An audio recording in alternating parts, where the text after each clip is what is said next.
So today's video, we want to end up with this result and ultimately get to this result with the acrylics. But for now, we've got to start our preliminary sketch.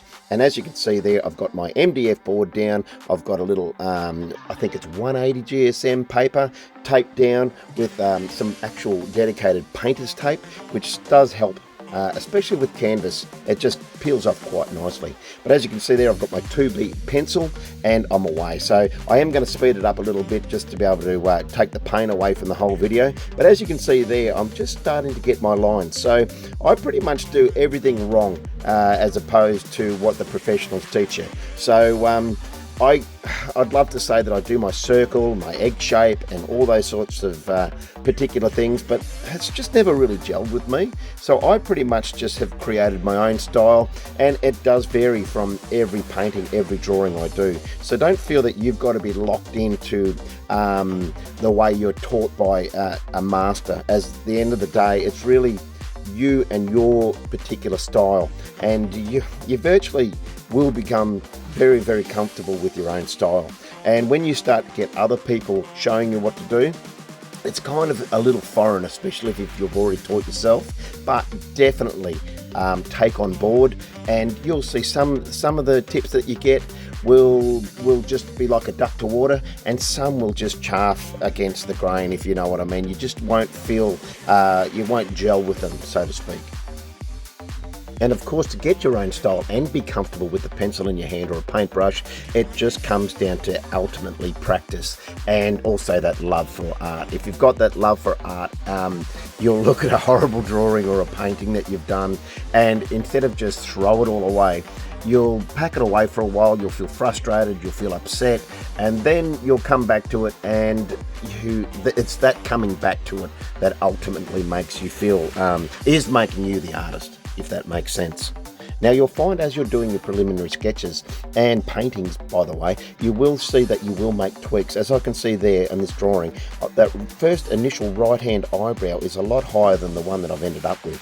So you will find that it's just a matter of starting, getting some marks on the paper. You know, like when you watch the tutorials, they do these perfect circles, then they'll do their horizontal lines, and then they'll draw that eye right in the middle of that. I've never been that accurate. And I'm just too lazy to start gridding and doing all that sort of thing. So as I go along, personally, what I do is I just start making my marks, and I've got my eraser, and if I make a few mistakes, I just start to tweak the whole face as I go along. Again, I haven't been to art school, so what I do is probably totally wrong, but it's how I've taught myself, and that's pretty much what you have to do to just, if you've got that love for art, as I said earlier, just constantly practice, and you will tweak things as you go along.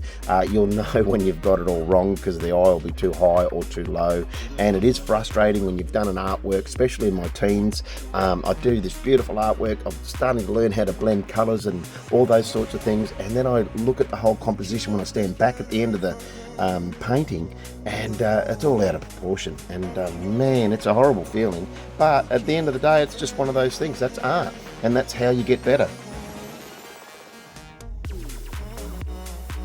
And I also like to cross-reference. As I'm doing my right eye, I try to make sure that I've got my left eye there as well. So as you can see, I'm going backwards and forwards from the right to the left. That way, I'm pretty much bringing the two eyes or eyebrows or whatever it might be into fruition as I go along. That way, it does keep that composition nice and tight.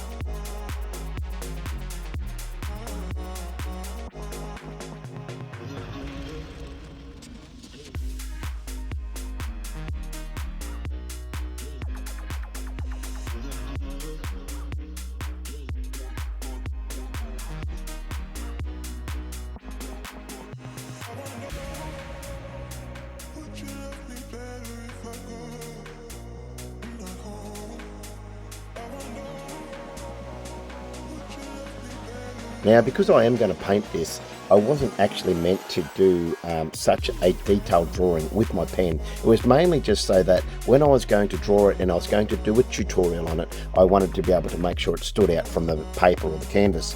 And actually, it's just one of those things. I started to really enjoy the process.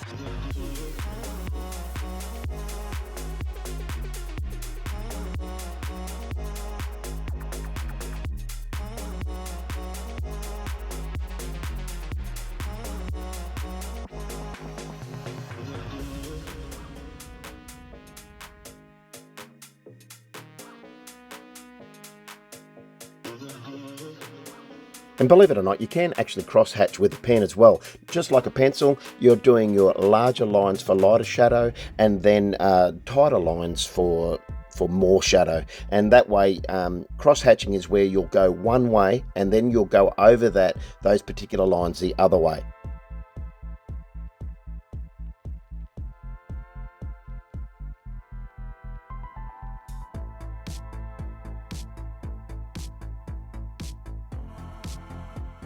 Now this is pretty subtle, and I did have my verticals in the actual pencil drawing, but did you see what I did there?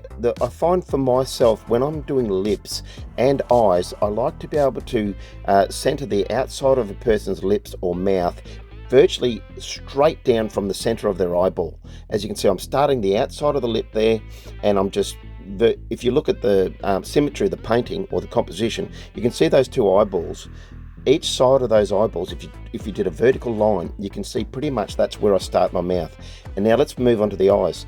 I pretty much use a whole eye width, or let's say 3/4 of an eye width for the gap between the two eyes. That way the spatial awareness, I'm trying to sound like an artist, that space looks perfect then.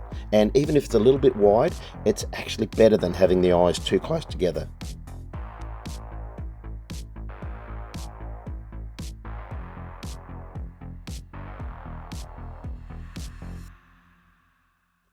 And again, yes, I am going to paint this particular drawing, but as I said, I was getting into the process, and you can see as I'm going along, even with the pen, I'm just tweaking, adding more and more depth, just by adding more lines and shadows.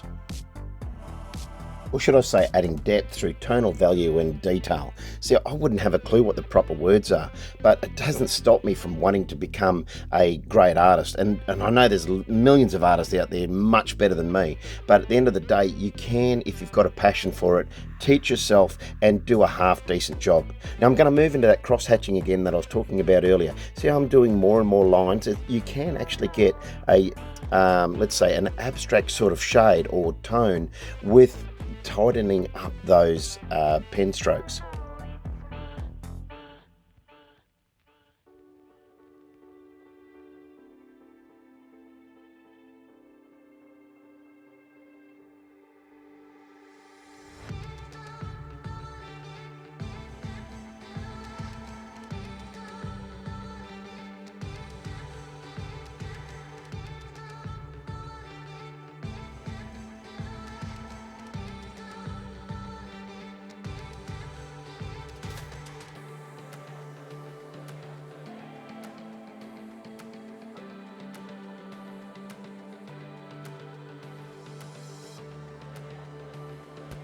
Moving into a hairline, just doing some shadows, some dark shades, giving some form to her hair. That way it just brings the whole composition together. And you'll find as you start to get more confident, look where I'm holding the pen. It's right at the end. I'm not worried about strangling the front of it so that I can get every little detail. It's just nice and flowing. And as you get more experience, you'll find that you'll just start to use your tools in such a more confident way.